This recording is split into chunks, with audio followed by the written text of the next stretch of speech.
At 03:47 hours on June 6, 1944, Staff Sergeant Daniel Boone Carter lay in a hedgerow ditch 6 miles inland from Utah Beach, Normandy, France. The temperature was 48 degrees. No moon.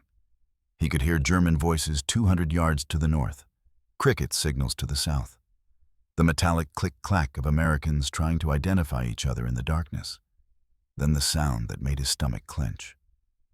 The ripping canvas roar of an MG-42 machine gun opening fire. Distant screaming. Abrupt silence.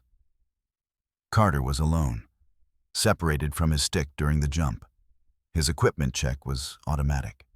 M1 Garand rifle, 80 rounds of 30-06 ammunition, 2 Mk2 fragmentation grenades, 1 metal cricket signaling device.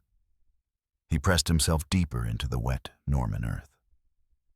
The smell of cordite mixed with fresh turned soil. His mouth tasted like copper from the parachute drop.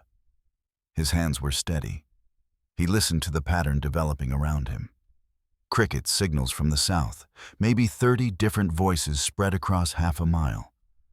Americans trying to rally. German voices to the north, repositioning, moving toward those cricket sounds. Another burst of MG-42 fire. More screaming. The pattern was clear and brutal. The Germans were positioned between scattered American paratroopers and the designated rally points. They were waiting, listening, killing anyone who followed doctrine.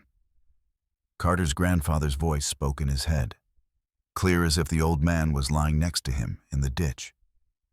"Deer that follows the trail gets shot." Carter had heard that lesson in the Cumberland Mountains when he was 8 years old. His grandfather had been dead for 11 years, but the teaching survived. Never go where the predator expects you to go. Never follow the obvious path. Never believe that safety is where everyone says it should be. The problem was systematic and catastrophic. 212 American paratroopers from the 502nd Parachute Infantry Regiment were scattered across 6 square miles of French farmland. They had missed their drop zones by an average of 3 miles. Some had landed in trees, some in flooded fields, some in the middle of German encampments. Now they were isolated, disoriented, trying to follow the one thing every paratrooper had drilled into his skull during training. Rally at designated assembly points. Use the metal crickets to identify friendlies. Form cohesive units. Attack objectives as organized formations. Standard doctrine. Clear instructions. Every paratrooper in Normandy knew the plan. The problem was that the German 91st Infantry Division knew it too. They had captured American training documents in Sicily. They had interrogated prisoners. They had studied how American paratroopers operated. They knew about the rally points. They knew about the cricket signals. They had pre-positioned MG-42 machine gun nests at every predicted assembly area, interlocking fields of fire, mortar teams with pre-sighted coordinates. They had turned American doctrine into a killing system. The body count had started 90 minutes earlier. At 02:17 hours, 17 American paratroopers had died at Rally Point Able. They had followed their training perfectly, used their crickets to identify each other, moved toward the designated assembly area marked on every map. German machine guns had opened fire at 70 yards. 17 men dead in 12 seconds. The next 30 minutes brought 14 more deaths at Rally Point Baker. Then 12 killed trying to reach Rally Point Charlie. 43 dead Americans in 90 minutes. All of them following doctrine. All of them walking into prepared kill zones. All of them trusting that the rally points meant safety. The German advantage was psychological as much as tactical. They had memorized the cricket sounds. 2 clicks meant American.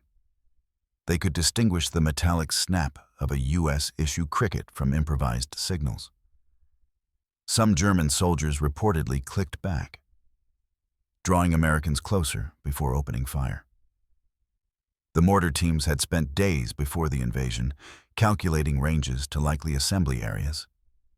When paratroopers gathered at Rally Point Baker, 3 mortar rounds landed within 15 seconds. Perfect accuracy. No adjustment needed. The coordinates had been pre-calculated and waiting. The systematic nature of the killing revealed a deeper problem. American training emphasized unit cohesion above all else. Officers were trained to reconstitute command structure immediately after landing. Enlisted men were trained to find their units and reform.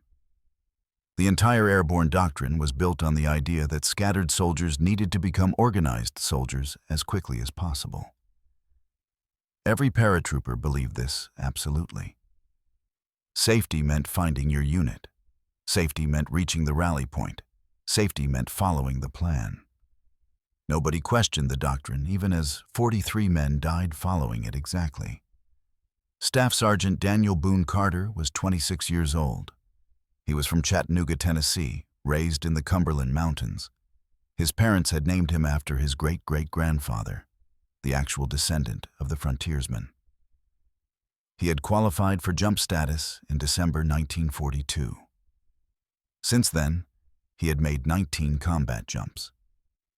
Sicily in July 1943, Salerno in September 1943, Anzio in January 1944. He had 0 disciplinary actions in his service record. 3 commendations for valor. 1 reputation that set him apart from every other paratrooper in the 502nd. Other soldiers called him Ghost, not because he moved quietly, but because he appeared in places he shouldn't be. In Sicily, Carter had landed 8 miles from his designated drop zone. Completely separated from his unit, standard procedures said to move toward sounds of friendly forces, link up with any American unit, report for reassignment. Carter had done the opposite. He moved away from the sounds of combat, circled wide through enemy-held territory, walked into American lines 36 hours later from a direction nobody expected. He brought back intelligence on German positions that changed the operational plan for 2 battalions. At Salerno, Carter had survived 3 days behind German lines, cut off, surrounded, with no clear route back to friendly forces. Most paratroopers would have hidden during daylight and moved at night. Carter moved during the day and hid at night. His reasoning was simple. Germans patrolled at night expecting American movement. They rested during the day. So Carter walked through German positions in broad daylight, carrying captured equipment. German soldiers saw him and assumed he was one of theirs because the timing was wrong for an American infiltrator.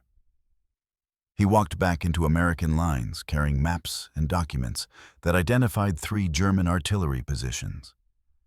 At Anzio in January, 4 American paratroopers had been trapped in a farmhouse surrounded by a German company. They were wounded and couldn't move. Standard doctrine said, wait for darkness, attempt infiltration, extract during limited visibility. Carter walked straight through German positions at noon. He carried medical supplies and moved like a man with authorized purpose. German sentries saw him and assumed he was a Wehrmacht medic. They waved him through. Carter retrieved the wounded men, loaded them in a captured German truck, and drove through a checkpoint. The guards waved him through because everything about his approach suggested he belonged there. He arrived at American lines with 4 wounded paratroopers who should have died. The pattern in Carter's survival was consistent. He never did what the enemy expected. He made enemies commit to wrong assumptions, then exploited their mistakes. This wasn't recklessness. It was calculation based on understanding how predators think. Carter had learned this from his grandfather, not from the Army. His grandfather had taken him on his first deer hunt when Carter was 8 years old. The lesson that day wasn't about shooting. It was about understanding how hunters position themselves and how smart deer avoid them. His grandfather had told him, The deer survived not by running faster, but by making hunters look in the wrong direction. The Army had tried to train that instinct out of Carter.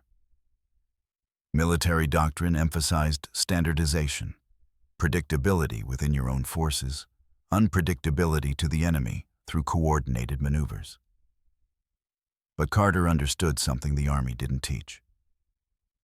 If the enemy knows your doctrine, predictability becomes a death sentence. His grandfather had taught him to assume the deer knows you're hunting it. Plan accordingly. Never assume your opponent is ignorant. Carter's civilian background explained his approach to combat. His family had survived the Great Depression by hunting, not sport hunting, survival hunting. By the time Carter was 12 years old, he was hunting alone. By 16, he provided 70% of his family's meat through the winter. He understood predator-prey dynamics at an instinctive level that no textbook could teach. He knew how deer thought when they were being hunted then. He knew how hunters positioned themselves based on expected prey behavior. And he knew that the prey that survives is the one that understands and subverts the predator's expectations. Now, lying in a Norman hedgerow at 0351 hours, Carter recognized the same pattern. Germans were the hunters. American paratroopers were the prey. The hunters had positioned themselves between the prey and the perceived safety zones. Every American moving toward a rally point was walking into an ambush. It was exactly like deer moving toward a waterhole while hunters waited in the tree stands overlooking that waterhole. The prey believed they were moving toward safety. The predators knew exactly where the prey would go. Carter heard his grandfather's voice again. Buck won't walk into a clearing that smells like hunter. Standard deer behavior when hunted was to freeze, let the predator pass, then move when the threat had committed to searching elsewhere. Standard hunter mistake was to watch the obvious trails, the clear paths, the expected routes. Smart hunters knew this and adjusted. But even smart hunters couldn't watch everywhere at once. If you made the hunter commit to watching one area, you could move through another area unseen. Carter's mind formed the tactical problem clearly. American paratroopers needed to rally. They needed to form cohesive units. But every designated rally point was compromised. The Germans knew where Americans would try to gather. The solution wasn't to rally faster or more carefully. The solution was to make the Germans think Americans were still trying to reach the compromised rally points while the actual rally happened somewhere the Germans weren't watching. Someone needed to make noise at the German positions. Someone needed to draw their attention and hold it. Someone needed to create the impression that Americans were still following doctrine, still moving toward the southern rally points. If the Germans committed their forces to defending against that southern approach, the corridor to the northwest would open. 200 men could move through undefended terrain while the Germans focused on the distraction. Carter checked his ammunition. 80 rounds, checked his grenades, 2 Mk2 fragmentation, checked his watch, 0358. He calculated rapidly. 4 minutes of sustained noise would be enough. Maybe 5 if he was careful and lucky. 4 minutes to make enough sound to hold German attention. 4 minutes for 200 paratroopers to move through the corridor he would open. 4 minutes to create a distraction that would save men he would never meet. The calculation included his own survival probability. It was not favorable. Drawing German attention meant becoming their primary target. Making noise meant revealing his position repeatedly. 4 minutes of that would put him in a position where German forces would close from multiple directions. His ammunition would run out. His options would narrow. The mathematics were clear. One sergeant creating a distraction for 4 minutes had a low probability of survival. 200 paratroopers walking into German machine guns had a 0 probability of survival. His grandfather had taught him one other lesson in the Cumberland Mountains. Sometimes the deer that saves the herd is the one that draws the wolves away. That deer doesn't survive, but the herd does. Carter checked his equipment one last time. 80 rounds, 2 grenades, 4 minutes. He moved out of the hedgerow ditch, not toward safety, not toward the rally points, not toward friendly forces. He moved south, toward the German voices, toward the machine gun positions, toward the enemy. His grandfather would have understood. The Cumberland Mountains in November of 1932 were brutal. 28 degrees at dawn, fresh snow covering everything. Daniel Carter was 8 years old. His grandfather woke him at 4 in the morning, handed him a cup of coffee cut with condensed milk, and said 6 words that would save 200 men 12 years later. "Boy, I'm going to teach you how deer think." They left the cabin before sunrise. His grandfather carried a .30-06 Springfield. Carter carried nothing but a canteen and a pocket knife. They tracked a 12-point buck for 6 hours through terrain that would have broken most men. The old man didn't talk much during those 6 hours. He pointed. Showed Carter where the deer had bedded down during the night. Showed him where it had scraped bark from a tree. Showed him the trail it followed down to a creek for water. But the lesson wasn't about tracking the deer. The lesson was about understanding hunters. When they reached a clearing overlooking the creek, Carter's grandfather stopped. He pointed to 3 tree stands positioned around the clearing. Good stands. Well constructed, positioned to cover the obvious approaches to the water. Then he pointed to the deer trails that led directly toward those positions. Clear paths through the underbrush, worn smooth by years of deer using the same routes. "Hunters set up there," his grandfather said, pointing at the tree stands. "Deer walk here," he said, pointing at the trails. "Smart hunters know where deer walk. Build their stands to cover those trails. Works most of the time." Then his grandfather pointed to a dense thicket 50 yards to the east. No clear trail, no obvious path, just thick brush and difficult terrain. "Smart bucks don't use the trails when they smell hunter. They go through the hard country. Takes longer, harder to move through. But hunters aren't watching the hard country. They're watching the easy trails." Carter asked if they were going to hunt the buck. His grandfather shook his head. "We're not hunting deer today. We're hunting hunters, understanding what the predator expects, then doing the opposite. That's how prey survives." They found the 12-point buck an hour later.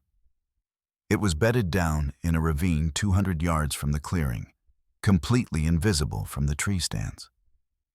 It had avoided the waterhole entirely, found a different creek, taken the hard route, survived because it understood that the obvious path led to hunters.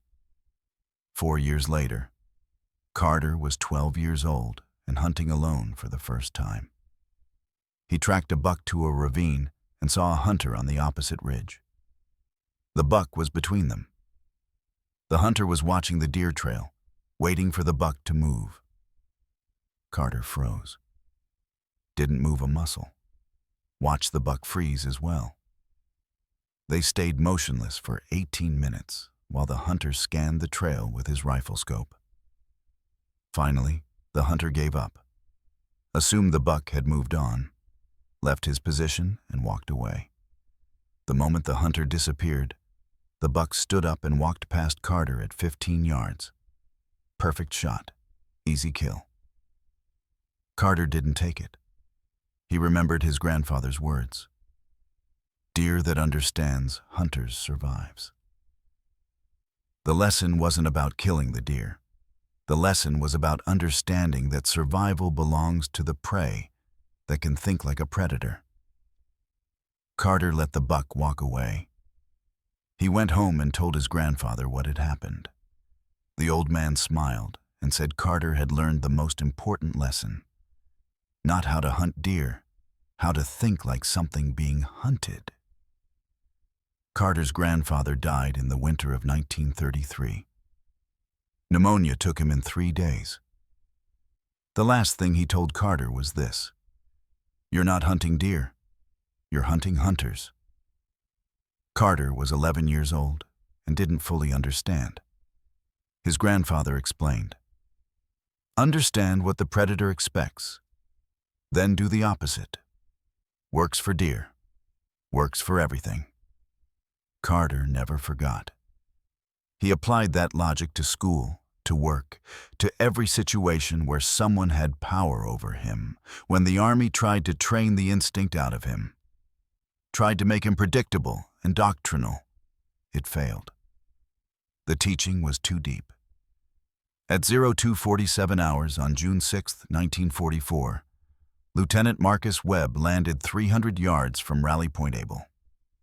He was 23 years old, from Minneapolis, Minnesota. This was his 4th combat jump.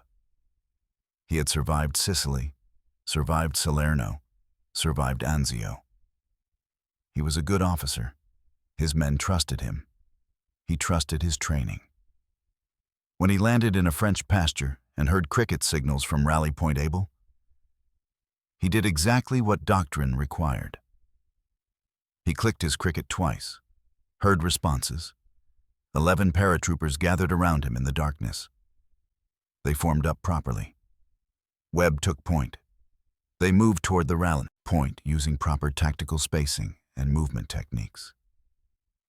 The German MG-42 machine gun nest opened fire at 70 yards. Webb died in the first burst. 8 of the 11 paratroopers with him died in the next 4 seconds. The 3 survivors scattered into hedgerows and stayed there until dawn. Webb had followed his training perfectly. He had trusted doctrine completely.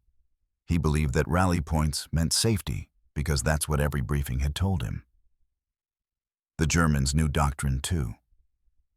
They had waited at Rally Point Able with a machine gun positioned to cover the most likely approach route. Webb never questioned whether the plan was compromised. The Army had trained him to trust the plan. He died trusting it. Captain Ronald Pierce landed at 03:15 hours. He was 38 years old, a veteran of Sicily and Salerno. Experienced, cautious, intelligent.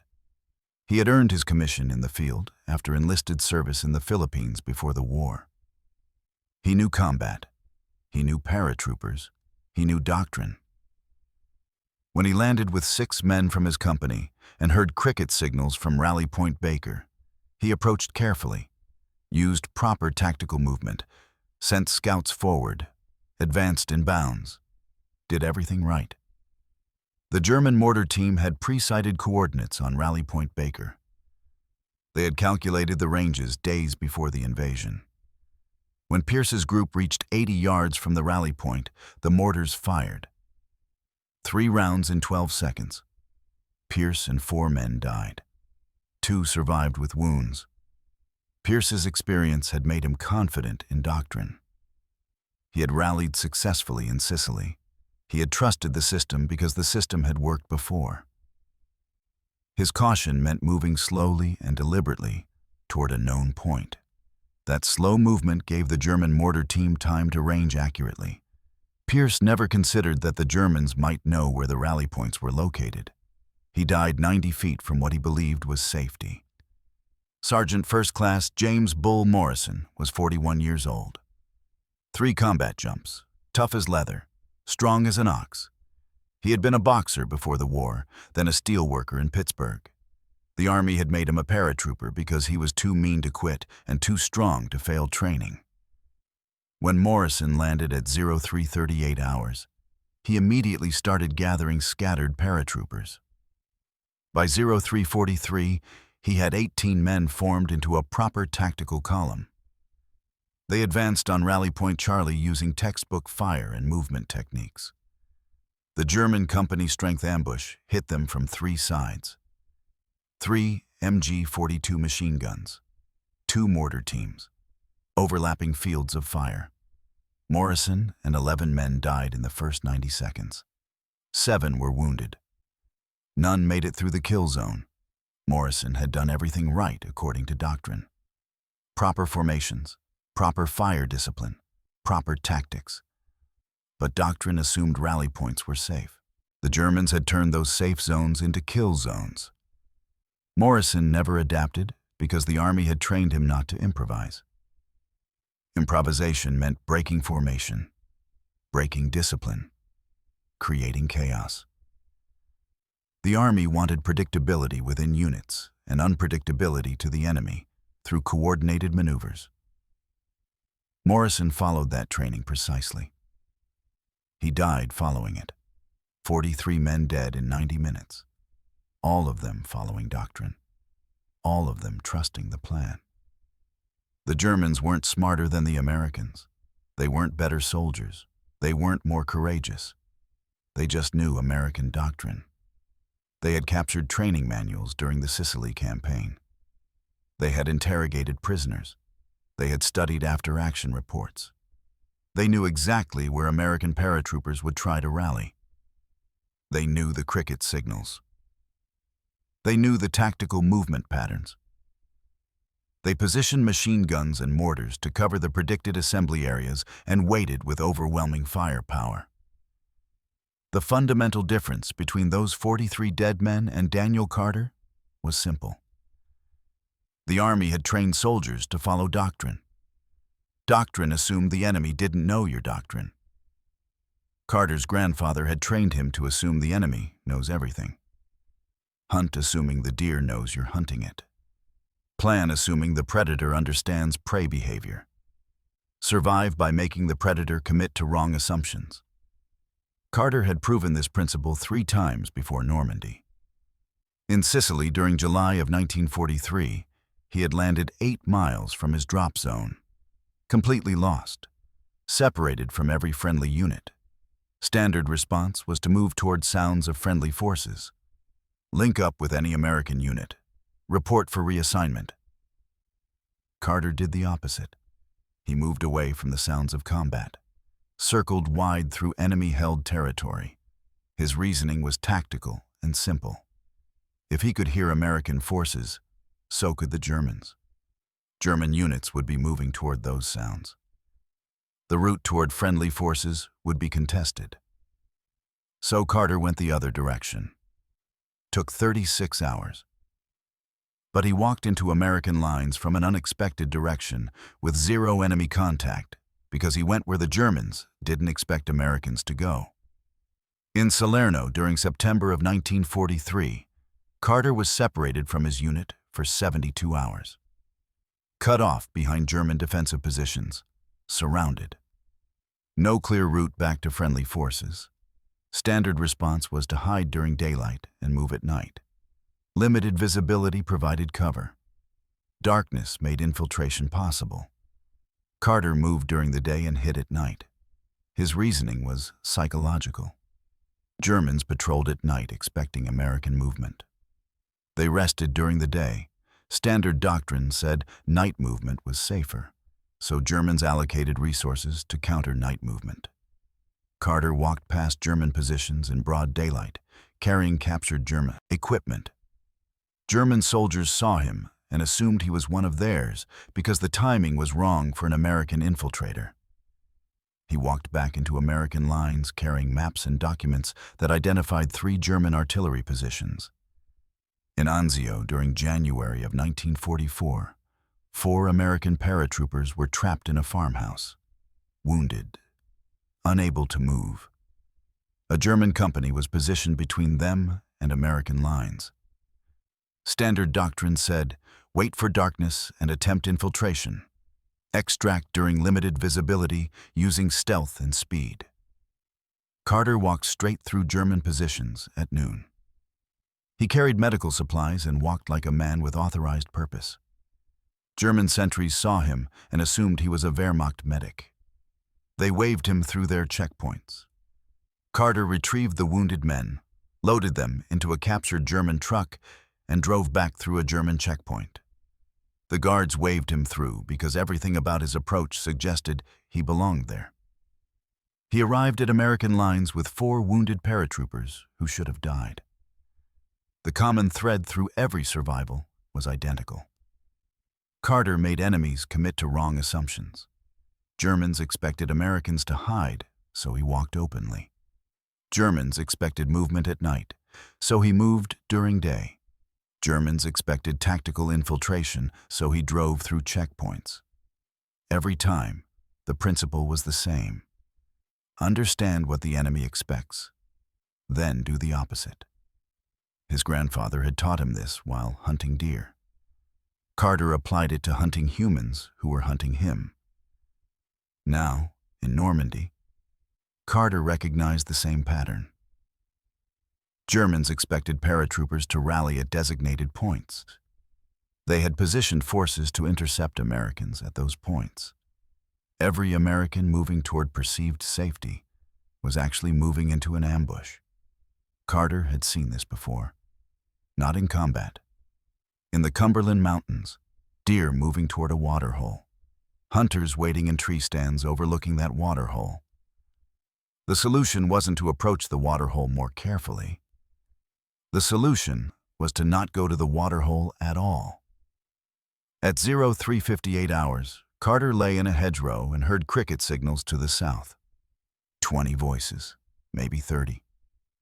That many paratroopers making noise meant German attention was focused at south. If Germans were focused south, the corridor to the northwest was undefended. Someone needed to keep German attention focused south.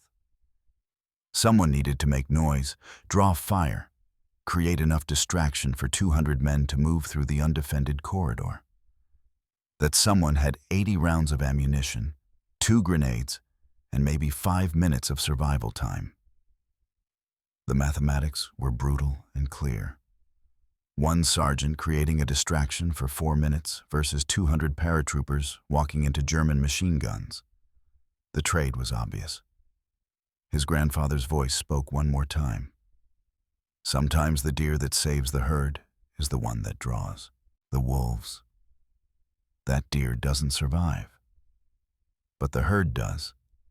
Carter moved, not toward safety, not toward rally points, not toward friendly forces.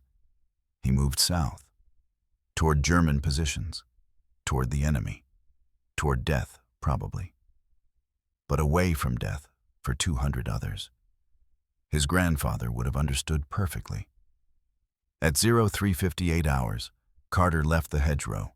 He moved south toward the German voices. The M1 Garand was at low ready position, finger resting on the trigger guard. 180 yards separated him from German positions. The terrain was Norman hedgerows, stone walls, open pasture land. Visibility in the moonless darkness extended maybe 30 yards. Beyond that, everything was shapes and shadows and sounds. Carter moved carefully, but not slowly. Speed mattered now. Every second he delayed was a second some paratroopers spent walking toward a German machine gun. At 100 yards from the German voices, Carter clicked his cricket twice. Deliberate, loud, unmistakable. The metallic snap-snap cut through the night air. The German voices stopped talking immediately. Carter heard them listening. Then he heard mechanical sounds, the distinctive clank of an MG-42 machine gun being repositioned. Someone whispered in German. Carter's German was limited, but sufficient. Amerikaner, South Sector. Good. They had heard him. They were repositioning to face his direction. Their attention was shifting south, away from the northwestern corridor. Carter pulled out his SCR-536 handheld radio. The SCR-536 was a brick-shaped piece of equipment that weighed 5 pounds and had a range of maybe 1 mile under perfect conditions. Conditions were not perfect. But Carter keyed the transmit button and broadcast on battalion frequency, hoping someone was listening. His voice was calm and clear. Any 502nd elements, this is Ghost Actual. Rally Point Baker compromised. German forces concentrated South Sector. Recommend bypass rally points, move northwest towards Saint-Mère-Église approach. Repeat, move northwest, not south. Avoid all designated rally points. He didn't wait for acknowledgement. Didn't have time. He kept moving, 20 yards further south. Now 80 yards from German positions. Close enough to make this convincing. Carter raised his M1 Garand, aimed in the general direction of the German voices, and fired 3 rounds. He wasn't aiming to hit anyone. He was aiming to be heard. The muzzle flash lit up his position for a fraction of a second, exactly as intended. The Germans now knew precisely where he was. The MG-42 opened fire 3 seconds later. 20 rounds in a sustained burst. Tracers arced through the darkness, searching for him. Carter had already dropped flat and rolled right. He moved 20 yards before the burst ended.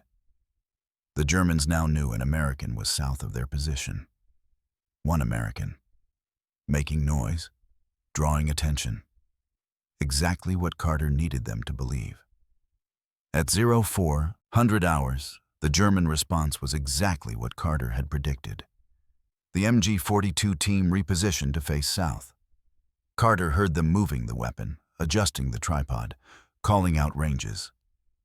The mortar team received a fire mission. Carter heard the German Fire Direction Center transmitting coordinates. South sector. Single American target. A squad-size element, 8 men, began moving to flank Carter's position. All German attention was focused south, focused on the noise Carter was making. The northwestern corridor now had minimal coverage. Maybe 1 or 2 Germans watching that direction. Maybe none. What Carter couldn't see was happening 200 yards to the northwest. Private First Class Tommy Hernandez had heard the radio broadcast. Hernandez was 21 years old, from El Paso, Texas. He was crouched in a drainage ditch with 11 other paratroopers. They had been about to move south toward Rally Point Baker. Standard doctrine. Follow the plan. Hernandez had his cricket ready. He was prepared to start clicking signals to gather more men. Then he heard Carter's voice on the radio. Rally Point Baker compromised. Move northwest. Avoid rally points. Hernandez made a decision in 3 seconds. He knew Carter's reputation, knew the stories from Sicily and Salerno. If Ghost said move northwest, Hernandez was moving northwest. He told the 11 men with him to follow. They moved away from Rally Point Baker, away from doctrine, away from what every briefing had told them to do. They moved through hedgerows and across pastures, heading northwest. No German fire. No contact. The corridor was open. 300 yards northwest, Hernandez's group encountered Corporal Stephen Mills. Mills had 8 paratroopers with him. Mills had also heard Carter's broadcast and had also decided to trust it. 2 groups became 20 men moving together. Still heading northwest. Still no German contact. The corridor was working. While Carter made noise to the south. 20 American paratroopers moved through terrain the Germans weren't watching. Meanwhile, at 0401 hours, Carter fired 4 more rounds. Different position. He had moved 70 yards from his previous firing location. The Germans fired mortars at where he had been. 3 rounds impacted in rapid succession. Wasted ammunition hitting empty ground. Carter clicked his cricket from his new position, then fired 2 more rounds from his M1 Garand. He was creating the impression of multiple Americans probing the German defensive line. Multiple threats requiring German attention and response. More groups were moving northwest. Lieutenant Dave Chen had heard the broadcast. Chen was leading 18 paratroopers. He had landed 400 yards from Rally Point Baker and had been organizing a movement toward that point when Carter's transmission came through. Chen knew Carter. They had jumped together at Anzio. Chen trusted Ghost's judgment more than he trusted doctrine. He turned his group northwest. Sergeant Marcus Cole was leading 14 men, also heading northwest after hearing the broadcast. Sergeant First Class Robert Mad Dog Madison had 23 men with him, all moving northwest. None of these groups were seeing each other yet, but they were all moving through the undefended corridor. All moving because one sergeant was making enough noise to hold German attention focused in the wrong direction. The price Carter was paying became evident when he checked his ammunition. 53 rounds remaining from the original 80. 3 minutes had elapsed since he started making noise. German forces were now fully oriented to face south. The squad moving to flank him was closing distance. Carter could hear their boots in the darkness. Combat boots on frozen ground make a distinctive sound. Maybe 40 yards away, moving carefully but steadily. Carter needed another minute, maybe 90 seconds. He wasn't sure he had 90 seconds. At 0402 hours, the German squad spotted Carter's muzzle flash. They weren't firing randomly anymore. They were closing for the kill. The squad leader called out in German, "There, by the stone wall." Carter understood enough to know they had pinpointed his location. 8 German soldiers were moving in tactical formation, proper spacing, covering each other's movement, professional and competent. Carter was 40 yards away, concealed behind a hedgerow. His grandfather's voice spoke clearly in his mind. "Deer that runs from wolves gets caught. Deer that turns toward wolves confuses them." Carter didn't run. He moved toward the German squad, closed the distance to 30 yards before they realized what was happening. Their tactical formation was designed to pursue a retreating enemy, not to counter an enemy attacking toward them. Carter threw his first grenade. The Mk2 fragmentation grenade had a 4-second fuse. He threw it short, aimed to land 10 yards ahead of the advancing squad. The Germans saw the grenade and hit the dirt. Standard response. The explosion tore through the hedgerow in a blast of dirt and shrapnel. 2 Germans went down immediately. The rest were disoriented, ears ringing from the blast at close range. Carter fired 6 rounds from his M1 Garand in rapid semi-automatic fire.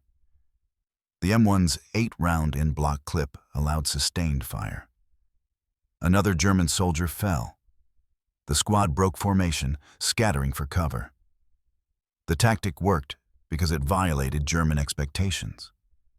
They expected the American to retreat, expected him to run from superior numbers.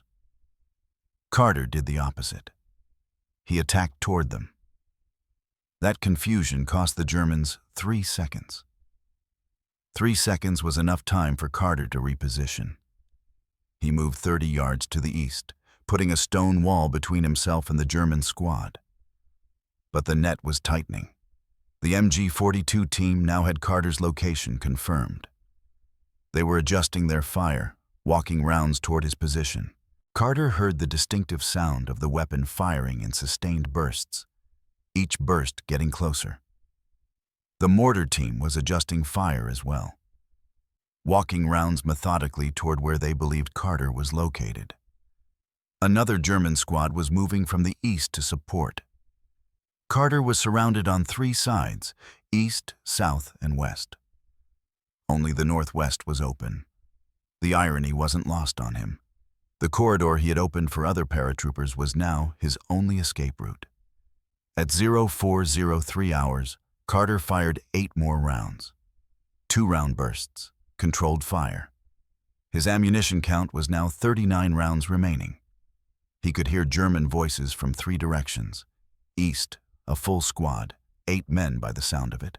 South, the MG-42 team, 3 men. West, the survivors from the squad he had grenaded, 4 or 5 men still moving. Northwest was open. But northwest was where American paratroopers were moving. If Carter ran northwest now, he would lead the Germans straight to the corridor, straight to the men he was trying to save. The German squad leader called out instructions. Carter heard them clearly. "Surround him. Drive him northwest." The Germans knew there was only one escape direction. They were herding him toward it. Carter realized what was happening. They were setting their own ambush. They expected him to run northwest into another German position. The hunter thought he was hunting. The hunter didn't realize he was also being hunted by someone who understood how hunters think. Carter's decision tree was simple and brutal. 39 rounds remaining. 1 grenade. Maybe 60 seconds before the Germans closed from 3 sides and killed him. He couldn't go northwest because that would compromise the corridor and lead Germans to the paratroopers. He couldn't stay where he was because they would overrun his position in 30 seconds. Option 3 was the only option left. Make the Germans think he went northwest while actually going a different direction. Use his last grenade to fake his death or create enough confusion for escape. Buy the other paratroopers the last 60 seconds they needed to get clear. At 0403 hours and 30 seconds, Carter heard American voices to the northwest, 200 yards distant. That was Hernandez's group linking up with Chen's element. They were forming a cohesive unit, 40 or 50 men now, organized, ready to fight as a unit instead of as scattered individuals. The Germans hadn't spotted them yet because Carter was still holding their attention. 30 seconds. That's all he needed. 30 more seconds of distraction. Carter moved to the base of the hedgerow and found a gap in the vegetation. He could see the German squad advancing from the east, 20 yards away. He could see muzzle flashes from the MG-42 position, 40 yards to the south. He could hear movement from the west, survivors closing in. He had to create one more distraction, one more moment of noise to hold their attention while the last paratroopers cleared the corridor. Carter pulled the pin on his second and final Mk2 grenade. Instead of throwing it toward the Germans, he threw it toward his own position. 10 feet from where he was standing. The 4-second fuse started the moment the spoon released. Carter counted. 1, 2, 3. On 3, he sprinted northwest, low and fast, arms pumping. Every ounce of speed he could manage. On 4, the grenade detonated exactly where he had been standing 3 seconds earlier. The German squad leader saw the explosion at Carter's position, saw the flash, heard the blast, assumed the American had been hit by their fire or caught by his own grenade. Squad leaders make rapid tactical assessments based on available information. The assessment was reasonable. The American had been surrounded, was making a last desperate move, and had died in the attempt. The squad leader called out, "Target destroyed. Cease fire." German forces stopped advancing, started moving toward the explosion site to confirm the kill. For 15 seconds, their entire focus was on the blast crater. 15 seconds while Carter ran northwest through the darkness, 100 yards, arms pumping, lungs burning. He ran until his legs screamed, and then he ran another 20 yards. By the time the Germans realized there was no body in the crater, Carter was gone, disappeared into the darkness, moving toward American voices. Carter had created the impression of his own death. The Germans believed they had killed the American who had been making noise for the past 4 minutes. They stopped hunting.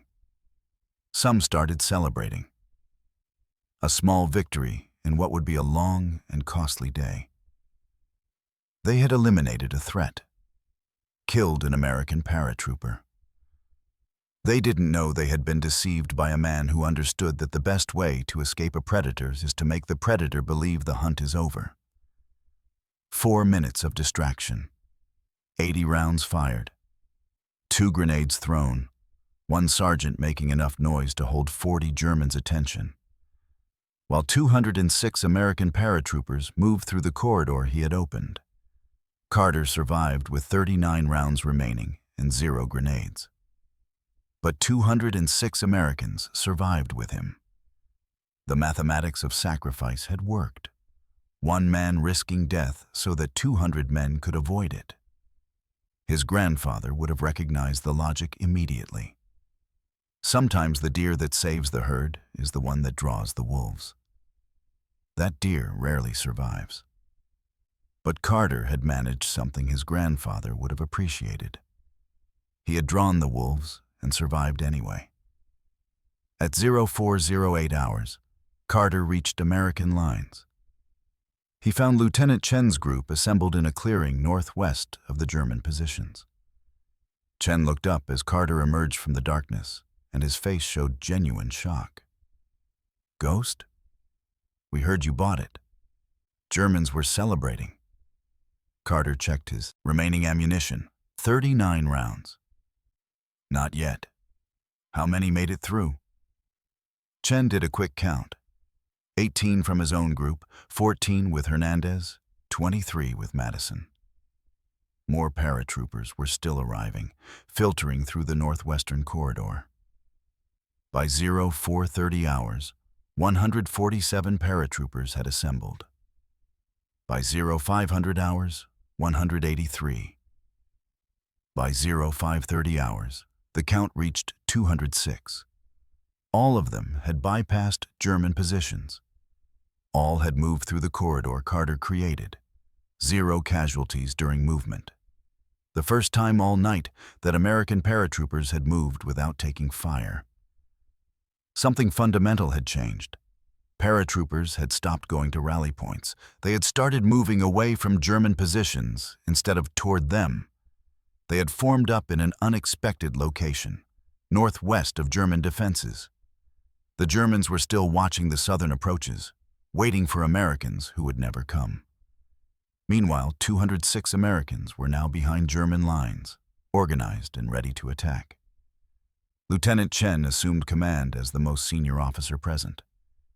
He asked Carter how he knew to go northwest. Carter's response was simple. "Grandfather taught me deer don't walk where wolves are waiting." Chen didn't understand the reference. Didn't need to. He just needed to know it had worked. At 0615 hours, 206 American paratroopers attacked German positions from the northwest. The Germans were positioned to defend south and east. They were completely surprised by an attack from behind their lines. The 20-minute firefight was brutal and decisive. American casualties were 8 wounded and 2 killed. German casualties were 37 killed and 52 captured. The German defensive position collapsed entirely. By 0800 hours, every paratrooper in the sector knew the story. Staff Sergeant Carter had used hunting tactics to save 200 men. He hadn't rallied at designated points. He had created a corridor by becoming bait. Officers started asking questions nobody had asked before. If Germans knew American doctrine, why keep using that doctrine? Why did 43 men die before someone tried something different? The answer was uncomfortable. The Army trained soldiers to trust doctrine, not to improvise. Carter wasn't better trained than the men who died. He just thought like prey instead of like a soldier. The tactical changes came rapidly. By June 7, 1944, Colonel Robert Sink of the 506th Parachute Infantry Regiment issued new standing orders. Rally points were guidelines, not requirements. If a rally point was compromised, bypass it and form up elsewhere. Use enemy positions to deduce safe corridors. Don't move where the enemy expects. By June 10th, the 1st Battalion of the 502nd adopted reverse rally tactics. Designate rally points, then deliberately avoid them. Form up in unexpected locations using enemy positions to identify safe zones. Casualty rates during assembly dropped by 63%. By June 15th, the 82nd Airborne Division incorporated Carter's principles into training doctrine. Assume the enemy knows your doctrine and operate accordingly. Think like prey and make the predator commit to wrong assumptions. The best assembly point is wherever the enemy isn't watching. The statistical impact was undeniable. Before Carter's innovation, 43 paratroopers had been killed in 90 minutes trying to rally. After Carter's innovation, only 21 paratroopers were killed during assembly operations over the next 3 weeks. A 50% reduction in casualties during the most vulnerable phase of airborne operations. Not because of new equipment or better training. Because one sergeant thought like a deer. Carter was promoted to platoon sergeant and led 42 men through 14 combat operations between Normandy and Holland. He applied hunting logic to every operation. When doctrine said advance along roads, he moved through fields. When doctrine said attack at dawn, he attacked at noon. When doctrine said establish defensive positions on high ground, he dug in at low ground. His record was extraordinary. 0 men killed under his direct command. 11 wounded, all survived. His platoon called him Ghost, officially now. Officers called him the Sergeant, who hunts Germans like deer. During Operation Market Garden in September 1944, Carter's platoon dropped at Arnhem in the Netherlands. The standard plan called for rally at a church in the town center. Carter looked at the plan and said the Germans knew they were coming and would be waiting at the church. He led his platoon to rally 300 yards east in a residential area. A German company was waiting at the church. They killed 37 paratroopers in 10 minutes. Carter's platoon missed the ambush completely and attacked the church from an unexpected direction. By October 1944, half the battalion was moving like Carter. Casualties during assembly operations dropped by 71% across the entire unit. In December 1944, Carter received the Silver Star. The citation read, "For exceptionally innovative tactical leadership resulting in preservation of American lives." Carter's response was characteristic. "My grandfather deserves the medal. I just remembered what he taught me." What made Carter's method spread wasn't formal instruction. He didn't write doctrine or teach classes. He just survived while others died. Paratroopers noticed and started asking questions. He told them about hunting deer, about thinking like prey. The concept was simple enough that anyone could understand and effective enough that everyone wanted to learn. After the war, Carter returned to Tennessee and didn't talk about combat. He went back to hunting Cumberland deer, married, had 4 children, and worked as a hunting guide. He taught hunters the same lessons his grandfather had taught him. A deer survives by making the hunter commit to wrong assumptions. In 1952, the Army War College studied paratrooper casualties from Normandy through Germany and discovered that units which abandoned strict adherence to rally point doctrine had 68% lower casualties. They traced the innovation back to Carter's actions on June 6, 1944, and wrote new doctrine titled Flexibility in Assembly Operations, with the core principle: assume the enemy knows your doctrine and operate accordingly. In 1958, Carter received a letter from Lieutenant Chen, now a colonel. Chen wrote that of the 206 men who made it through Carter's corridor, 193 survived the war. Many had children now, grandchildren even. They existed because Carter thought like a deer instead of a soldier. Carter kept the letter, but never showed anyone.